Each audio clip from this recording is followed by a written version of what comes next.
Hello and welcome to Lovneesh sir की class. आज की ये शिक्षा निदेशालय राष्ट्रीय राजधानी क्षेत्र दिल्ली की वर्कशीट नंबर 25 जो कि कक्षा 10वीं के विद्यार्थियों के लिए है। यह ली गई है सामाजिक विज्ञान के अर्थशास्त्र विषय से और जिसमें हम जारी रख रहे हैं पाठ भारतीय अर्थव्यवस्था के क्षेत्रक को।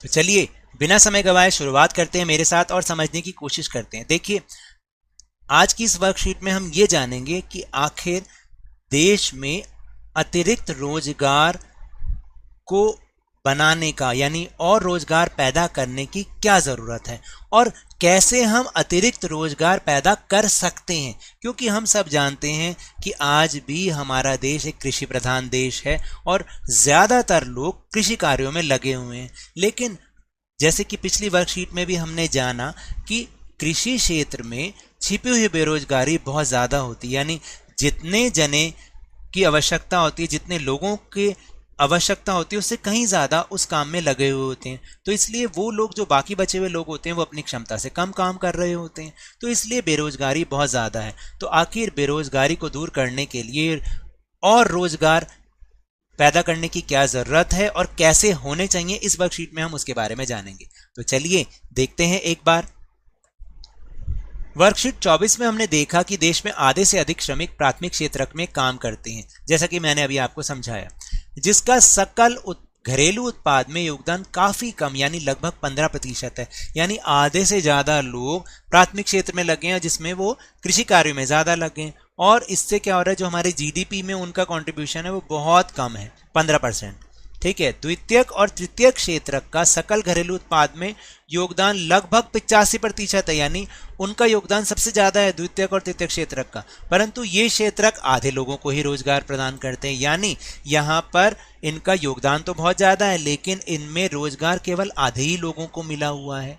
तो इससे भी समस्या बढ़ती जा रही है। कृषि क्षेत्र में अल्प बेरोजगारी की गंभीर स्थिति बनी हुई है, जैसा कि मैंने आपको समझाया था, और कुछ लोग तो ऐसे हैं जिन्हें बिल्कुल भी रोजगार नहीं मिला।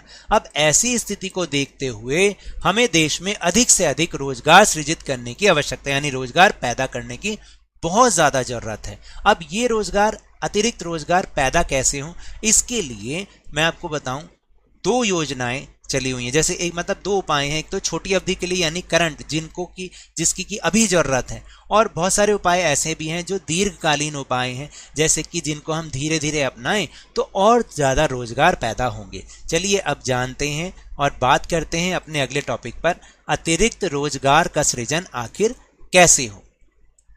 तो जैसा कि मैंने आपको बताया था, छोटी अवधि के लिए तो देखो एक योजना सरकार ने चला रखी है, एक कार्यक्रम सरकार ने चला रखा है जो कि आपको जानना भी बहुत इंपॉर्टेंट है। इसका नाम है महात्मा गांधी राष्ट्रीय रोजगार योजना 2005। याद रखना है, महात्मा गांधी राष्ट्रीय रोजगार योजना 2005। इसको हम मनरेगा के नाम से भी जानते हैं। किस नाम से? मनरेगा। ठीक है, ये शॉर्ट फॉर्म है इसकी। अब इसके बाद ये पेपर में भी बहुत इंपॉर्टेंट क्वेश्चन है, पेपर में अक्सर आता है। इसकी जो कुछ बातें वो निम्नलिखित हैं, जैसे कि यह योजना 2005 में लागू की गई, एक बात।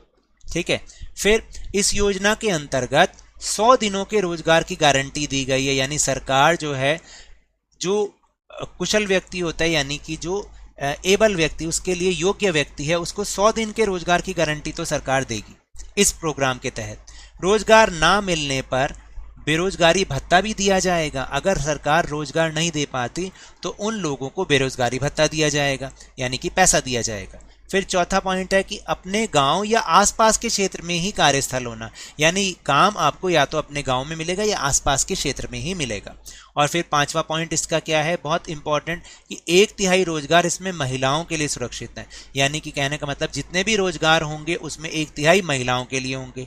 और फिर लास्ट पॉइंट है कि गरीबों में भी अति गरीब लोगों को इसका मकसद है रोजगार प्रदान करना, यानी जो गरीबों में भी अति गरीब हैं उन्हें रोजगार पहले दिया जाएगा। तो ये तो क्या है, छोटी अवधि का प्रोग्राम है यानी कम समय का, लेकिन दीर्घकालिक उपाय भी किए गए हैं, जैसे कि कृषि सुविधाओं में सुधार किया जाए, यानी अगर हम कृषि सुविधाओं में सुधार करें तो ज्यादा से ज्यादा लोग इसमें लगेंगे और उनको रोजगार भी मिलेगा। फिर दूसरा है कि सस्ती दर पर कृषि ऋण, यानी कृषि के लिए जो पैसा उधार मिलता है उसको सस्ती दर पे दिया जाए, जिससे ज्यादा से ज्यादा लोग लेंगे तो और खेती बाड़ी के अवसर उन्हें मिलेंगे। फिर है अर्ध ग्रामीण क्षेत्रों में उद्योगों की स्थापना, जो अर्ध ग्रामीण क्षेत्र है वहां पर उद्योग धंधे लगाए जाए, यानी अर्ध ग्रामीण का मतलब पूरी तरीके से ग्रामीण ना हो, थोड़ा बहुत उसमें सुविधाएं भी हो, तो वहां पे उद्योगों की स्थापना होगी तो लोगों को रोजगार वहीं पर ही मिल जाएगा। फिर विद्यालय एवं कॉलेजों की स्थापना, आपको पता है देश में जितने हम स्कूल बनाएंगे उस बिल्डिंग के लिए मजदूर चाहिए, फिर वहां पर काम करने वाला स्टाफ चाहिए, इसी तरह कॉलेजों में भी, तो इससे लोगों को रोजगार मिलेगा। स्वास्थ्य सुविधाओं को बेहतर करना, यानी कि स्वास्थ्य सुविधाओं को बेहतर करने से मतलब है कि भाई डिस्पेंसरियां खोलना, अस्पताल खोलना, उसके लिए जो भवन बनेगा तो उसके लिए हमें मजदूर चाहिए, फिर उसके लिए स्टाफ चाहिए, ठीक है, वहां काम करने वाले, तो इससे बहुत ज्यादा रोजगार पैदा होगा। तो चलिए अब हम चलते हैं अपने प्रश्नोत्तर की ओर। तो देखो ये हमारा पहला प्रश्न भी है कि महात्मा गांधी राष्ट्रीय ग्रामीण गारंटी योजना मनरेगा, इसका पूरा नाम क्या है? महात्मा गांधी राष्ट्रीय ग्रामीण गारंटी योजना 2005 की विशेषताओं की व्याख्या कीजिए। ये मोस्ट इंपॉर्टेंट क्वेश्चन है, अक्सर पेपर में आता है। तो देखिए क्या क्या इसकी विशेषताएं हैं। पहला, यह योजना 2005 में लागू की गई। इस योजना के अंतर्गत 100 दिनों के रोजगार की गारंटी दी गई। फिर तीसरा, रोजगार ना मिलने पर बेरोजगारी भत्ता दिया जाना। चौथा है अपने गांव या आसपास के क्षेत्र में ही कार्यस्थल होना। पांचवा, 1/3 रोजगार महिलाओं के लिए सुरक्षित होगा। और छठा है कि गरीबों में भी अति गरीब लोगों को रोजगार मिलेगा। फिर दूसरा प्रश्न है कि अतिरिक्त रोजगार सृजन के दीर्घकालीन उपायों की व्याख्या कीजिए। ठीक है, यानी और पैदा कैसे हो सकते हैं रोजगार के साधन, उसको हमने बताना है। तो देखिए जैसे कृषि सुविधाओं में सुधार कर दिया जाए, अभी समझाया था ना आपको, सस्ती दर पर कृषि का लोन दे दिया जाए, ऋण दे दिया जाए। अर्ध ग्रामीण क्षेत्रों में उद्योगों की स्थापना, जिससे रोजगार मिलेगा। विद्यालय एवं कॉलेजों की स्थापना, इससे भी रोजगार मिलेगा। और स्वास्थ्य, यहाँ पे स्वास्थ्य सुविधाओं को बेहतर करना, जिससे कि ज्यादा से ज्यादा लोगों को रोजगार मिल पाए। फिर तीसरा है कि हमें अधिक से अधिक रोजगार सृजन करने की आवश्यकता क्यों है। तो बहुत सारे कारण जो हमने पहले पैराग्राफ में पढ़े कि देश में आधे से अधिक श्रमिक प्राथमिक क्षेत्र में काम करते हैं, जिसका सकल घरेलू उत्पाद में योगदान तो बहुत कम है। दूसरा ये है कि द्वितीयक और तृतीयक क्षेत्र का सकल घरेलू उत्पाद में योगदान लगभग 85% है, तो ये क्षेत्र केवल आधे ही लोगों को रोजगार देते हैं। फिर बेरोजगारी की स्थिति गंभीर बनी और कुछ लोग तो ऐसे भी हैं जिन्हें बिल्कुल रोजगार नहीं मिला। तो ऐसी स्थिति को देखते हुए हमें देश में अधिक से अधिक रोजगार सृजित करने की आवश्यकता है। फिर चौथा प्रश्न, रोजगार सृजन के कुछ अन्य तरीकों को सुझाइए, यानी रोजगार पैदा करने के कुछ और तरीके। तो ये मेरा सुझाव है, आपके सुझाव जो हों आप वो भी लिख सकते हैं। जैसे पहला है कि देखो गांवों में परिवहन को बढ़ाना। गांवों में अनाज का उत्पादन तो बहुत होता है, लेकिन उस उत्पादन को बाजार में लाने का कोई उपाय नहीं है। तो परिवहन सुविधा क्या होती है, अधिक रोजगार पैदा करेगी। फिर पक्की सड़कें बनने से गांवों में अधिक रोजगार पैदा होता है।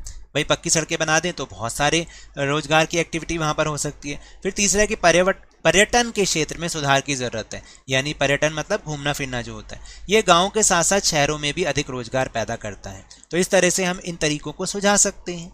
तो टेलीग्राम ऐप पर भी हमने अपना चैनल लवनीश सर की क्लास बनाया है, जिसका लिंक आपको इस वीडियो के डिस्क्रिप्शन बॉक्स में मिलेगा। आप उस ग्रुप को ज्वाइन करें तो आपको इस वीडियो का लिंक और दूसरे इंपॉर्टेंट वीडियो का लिंक आपको वहां एक जगह पर ही इजीली अवेलेबल हो जाएगा। तो ये तो थी आज की वर्कशीट। अगर मेरे इस तरह समझाने से अब आपको समझ में आने लगा है तो इस चैनल और वीडियो को लाइक कीजिए, और अगर नए हैं तो सब्सक्राइब कीजिए, शेयर कीजिए, और जल्दी से जल्दी लवनीश सर की क्लास चैनल, जो कि आपका अपना चैनल है, इसके सब्सक्राइबर्स को 50 के और उससे भी ज़्यादा पर पहुंचा दीजिए। लेकिन याद रखिएगा, घर से बाहर निकलते समय मास्क अवश्य लगाएं, और जब भी आपकी बारी आए कोरोना का टीकाकरण जरूर करवाएं, क्योंकि कोरोना को हराना है और जिंदगी को एक बार फिर से सुहाना बनाना है। इसी उम्मीद के साथ बहुत बहुत